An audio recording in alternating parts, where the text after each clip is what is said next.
Les transformations qu'a connues la Terre depuis la formation des premiers continents sont datées par les géologues à l'aide d'une échelle des temps géologiques.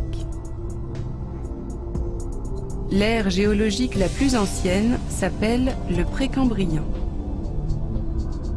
Les premiers organismes vivants, de taille microscopique, sont apparus pendant cette période, il y a environ 3,5 milliards d'années. Au Cambrien, il y a quelques 550 millions d'années, les invertébrés sont déjà nombreux dans les eaux peu profondes de la planète.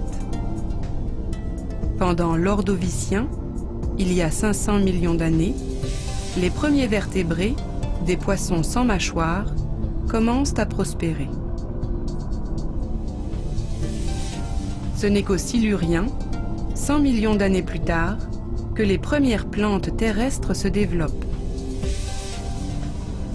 Le Dévonien est l'âge d'or des poissons. C'est aussi pendant cette période que des animaux amphibiens, ainsi que les premiers insectes, s'aventurent sur les continents. La période suivante, appelée Carbonifère, date d'environ 300 millions d'années. D'épaisses forêts se développent et les premiers reptiles apparaissent. Le Permien est dominé par les reptiles, terrestres et aquatiques. Il s'achève par la plus grande extinction de l'histoire de la Terre, il y a 250 millions d'années. Le Trias, qui lui succède, voit l'apparition des dinosaures. Ces animaux, dont certains atteignent des tailles gigantesques, dominent les ères jurassiques et crétacées.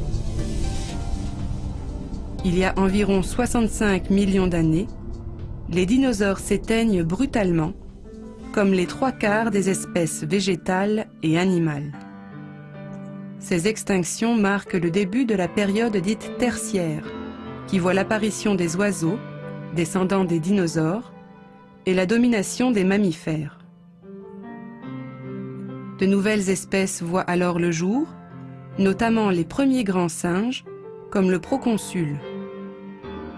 La période quaternaire, qui commence il y a 1 600 000 ans, est ponctuée par plusieurs glaciations. Cette période est marquée par l'apparition de l'homme moderne, il y a environ 100 000 ans.